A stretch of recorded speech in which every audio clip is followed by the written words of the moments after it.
everybody, welcome back. It's that time of the week. Last week of MSF in under 15. I think we can do it. So, what is the scuttlebutt? Anybody hear anything?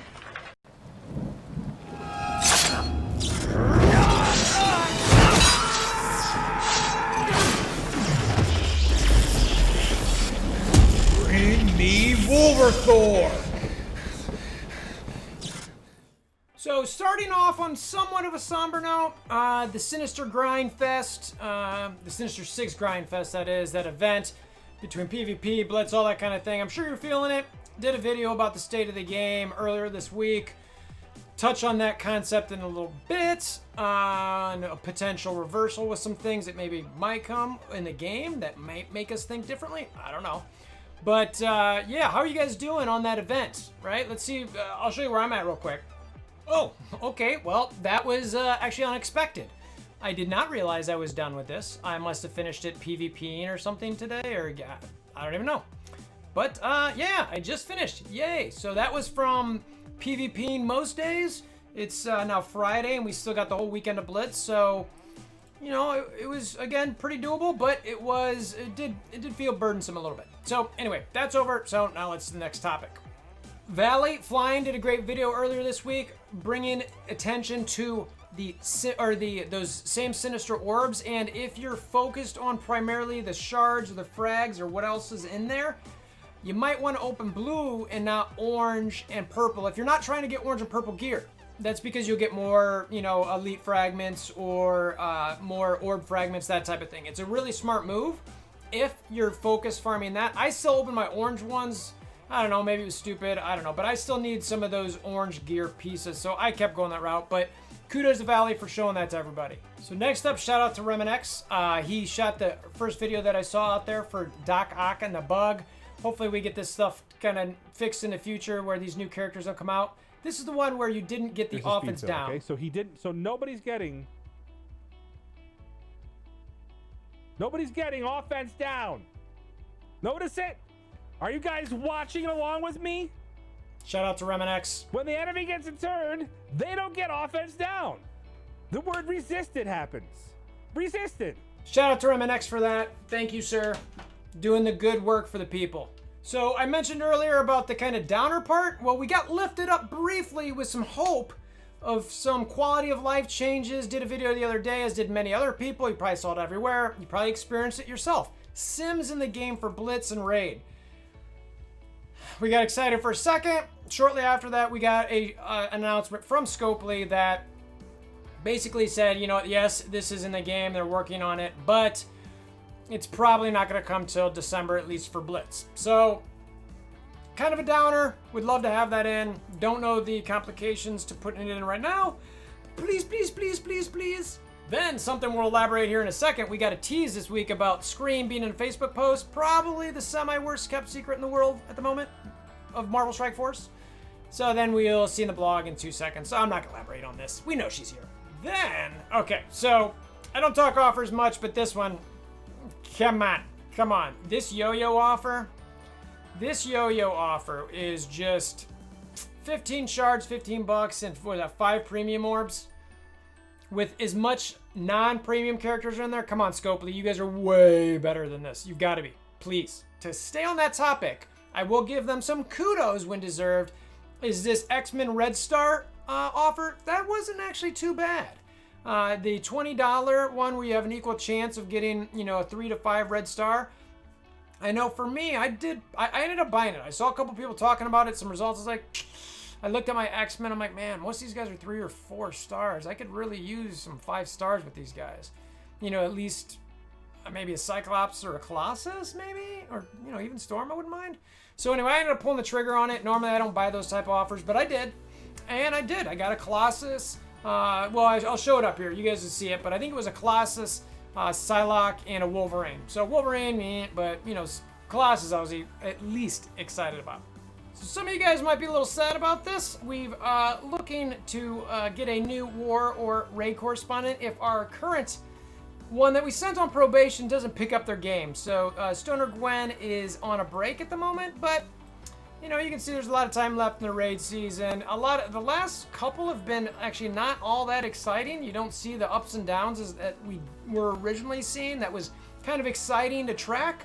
War, kind of the same thing. It's, you know, a lot of people are, you know, it's you get your top 3, 4-ish, and then you got your same kind of folks in here. So I need some action here, folks. So give us some action. We need to find some correspondents who are engaged and want to see this stuff be shaken and moving.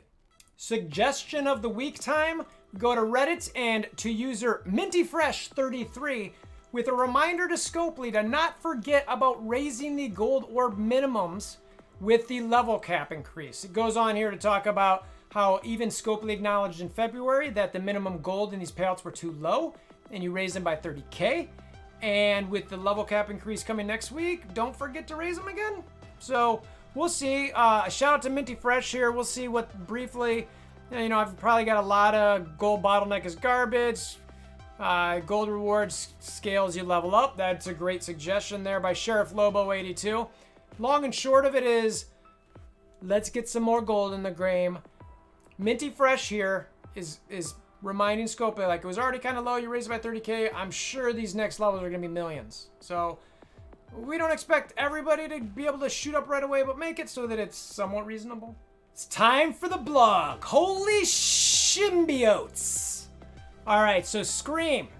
You can see her picture here, like I mentioned earlier in the video, that it was already known even before this week of the Facebook stuff, but it's great to actually see a kid here. So it talks about symbiote, how she's going to be the control, or Scream, the new symbiote, how she's going to be a controller. The traits here: villain, city, bio, controller, symbiote. The basic, this is one of the part I love about this. It's going to apply damage and bleeds and clear a positive effect. Okay. Then you're going to chain to 2 adjacent targets for damage, bleed, and clear positive effect. This attack can chain to stealth targets. Counterattack will break it, but it goes to stealth targets. So if you're struggling with that Greg loop in Asgardians with your symbiotes, guess what? Guess what Scream's gonna do for you? She's gonna do good things, okay? Special Splitting Hairs. This is your first turn ability. It's gonna be 4/4 energy. You attack primary target for damage, clear 2 positive effects, so more clears. You're applying offense down, chain to 2 adjacent targets for damage, plus clear 2 positive effects and apply offense down. This attack can chain to stealth targets again. A counterattack breaks this chain. So again, attack, clear, chaining to targets, and they can chain to stealth. So the first one with your basic is applying bleed. That's your second turn ability, or I guess technically your third. But the special, then it's going to be attacking the primary target, clearing positive effects, i.e. defense down in war, applying offense down to Thor so that he doesn't hit you with a massive, charged up passive, and go to stealth targets in case Loki has put something on somebody. So thank you. And then ultimate is called Hair Trigger. You attack primary target for damage. You apply slow for 2 turns and disrupted. Attack adjacent targets next to them for damage, slow for 2 turns, and disrupted for 2 turns. And then you also reduce the speed bar to the primary and secondary targets. This attack cannot be blocked, but it can be dodged. So adjacent targets typically get attacked whether they're stealth or not. You'll see that with a character like Sabretooth. But we're talking about more debuffs for a symbiote team that loves debuffs. You're applying slows, you're applying disrupted, you're applying, what is this one? Offense down, you're applying bleeds. Is there anything she's not covering here? I'm not sure that there is. She's doing a pretty good job. And then on the passive, symbiotic attachment. On death of any character, heal all symbiote allies for a percentage of this character's max health and apply speed up for 2 turns to self and all symbiote allies. We're gonna pause for a moment. Normally I like to try to do this in 15 minutes. I'm hoping I'm still under, but this deserves some extra special attention. This ability is Minerva on, you know what? Scream stinks. She's terrible. She's the worst in the world. Everybody tell that to everybody so that Scopely understands. You need to make her farmable immediately. Put her in the Blitz store, put her in the Arena store. She's terrible. Pay me to be able to do her campaign. Okay, that's how bad she is. Anyway, moving on. If this character has 3 or more symbiote allies, lower all enemies' resistance by some percent, which, again, amazing. So, if anything's getting resisted or you have low focus, she's helping lower that resistance by whatever percentages so you land those debuffs, which is fantastic. Next paragraph talks about that she's going to basically be in an event campaign. So, cool, right? Love it. The art here, as always, is phenomenal. She looks really sharp. Really like the colors there. Next up on the blog is something called Doom's Influence. It's kind of like a mini event where they're temporarily moving character shards to new strategic locations so that Doom doesn't get them. They've got a whole list of the nodes that we're going to get new characters on. And I'm not going to go through this in detail. You can see them here kind of off to the side. The one thing that they did have is Captain Marvel is going to be farmable. That's probably the big thing to draw attention to, and is Hero 6'9" is going to be Captain Marvel.